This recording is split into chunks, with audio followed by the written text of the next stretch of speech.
এগৰাকী পত্নীৰ হিয়া ভগা কান্দোন কোলাত ৩ মহীয়া পানী কেঁচুৱা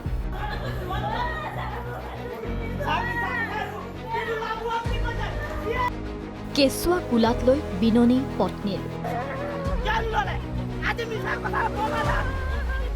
এই দৃশ্য মাজুলী সত্ৰ ন্যায়াধীশৰ আদালতৰ এক হুলস্থুলীয়া পৰিৱেশ মাজুলী সত্ৰ ন্যায়াধীশৰ আদালতত দৰাচলতে মাজুলী সত্ৰ ন্যায়াধীশৰ আদালতে চূড়ান্ত ৰায় প্ৰদান কৰিছে এক বলৎকাৰ গোচৰৰ ৰায়দানত অভিযুক্ত দুজনক যাৱজ্জীৱন কাৰাদণ্ড ২০,০০০ জৰিমনা আদালতৰ পক্সো ধাৰাত দোষী সাব্যস্ত ২ অভিযুক্ত ৰাতুল ভৰালী আৰু মানস ভৰালীৰ বিৰুদ্ধে এই ৰায় আদালতৰ ইয়াৰ পাছতেই এই পৰিৱেশ আদালত চৌহদত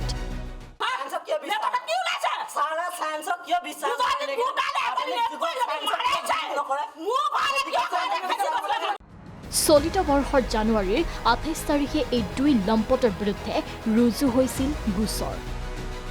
এই ২ বিবাহিতা পুৰুষে এগৰাকী ১৩ বছৰীয়া নাবালিকাক ধৰ্ষণৰ গোচৰৰ চূড়ান্ত ৰায়দান কৰে আদালতে নাবালিকা ছোৱালীক ৰাতুল ভৰালী আৰু কণ ভৰালী নামৰ দুজনে ছাগলী এৰাল দিব যাওঁতে ধৰি লৈ ৰেপ কৰে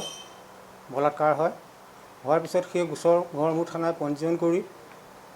6 অফ পক্সো এক্টত তেওঁলোকক দোষী সাব্যস্ত কৰি বিচাৰৰ বাবে চাৰ্জশ্বিট দাখিল কৰে মাননীয় মাজুলী ছেছন ন্যায়াধীশে 12জন প্ৰজিকিউশ্যন সাক্ষী আৰু 3জন ডিফেন্সৰ সাক্ষী লৈ আজি ৰায়দান কৰে উক্ত ৰায়দান মতে 2জন আসামীকে লাইফ ইম্প্ৰিজনমেণ্ট দিয়া গৈছে RI মানে ৰিগুলাছ ইম্প্ৰিজনমেণ্ট আৰু 20,000 টকা ফাইন কৰিছে 20,000 টকা অনাদায়ে তেওঁলোকে আৰু 2 মাহকৈ জেল খাটিব লাগিব ভুক্তভোগী পৰিয়ালে কাষ চাপিল আদালতৰ অৱশেষত আদালতৰ ৰায়ত সুখী বুলি মন্তব্য ভুক্তভোগী পৰিয়ালৰ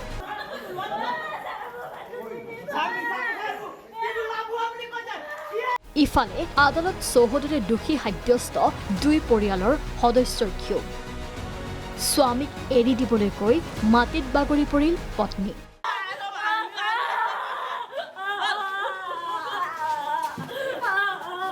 শেষত আৰক্ষীয়ে এই পৰিৱেশ নিয়ন্ত্ৰণ কৰিবলৈ বাধ্য হয়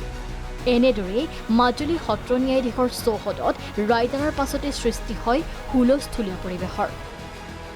ইয়াৰ লগতেই মাজুলী সত্ৰ ন্যায়াধীশৰ আদালতে এবছৰতে নিষ্পত্তি কৰে সকলো গোচৰ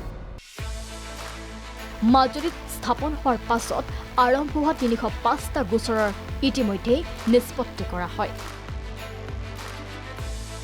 ইয়াৰ লগতে ৫১টা গোচৰৰ দোষীক শাস্তি বিহে আদালতে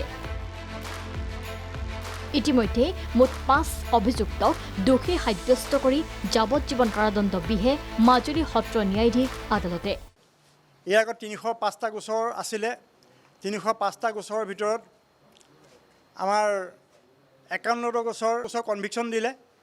৩০৫টা গোচৰ নিষ্পত্তি কৰিলে তাৰ ৩০৫টা গোচৰৰ ভিতৰত ৫১টা গোচৰ কনভিকশ্যন দিলে আৰু 5টা গোচৰত লাইফ কনভিকশ্যন দিলে আমাৰ আজি এই জিলা সত্ৰ ন্যায়াধীশৰ আদালতৰ সকলো গোচৰ শেষ হ'ল ইয়াৰ পিছত আৰু গোচৰ আহিলে তেখেতে অতি সোনকালে শেষ কৰিম বুলি কৈছে আমি মাজুলী অধিবক্তা সন্থাৰ তৰফৰ পৰা আমি জিলা সত্ৰ ন্যায়াধীশ মহোদয়ক আমি ধন্যবাদ জ্ঞাপন কৰিছোঁ মাজুলীৰ পৰা জ্যোতিষ তামুলীৰ সহযোগত নিউজ ডেস্ক প্ৰাগ নিউজ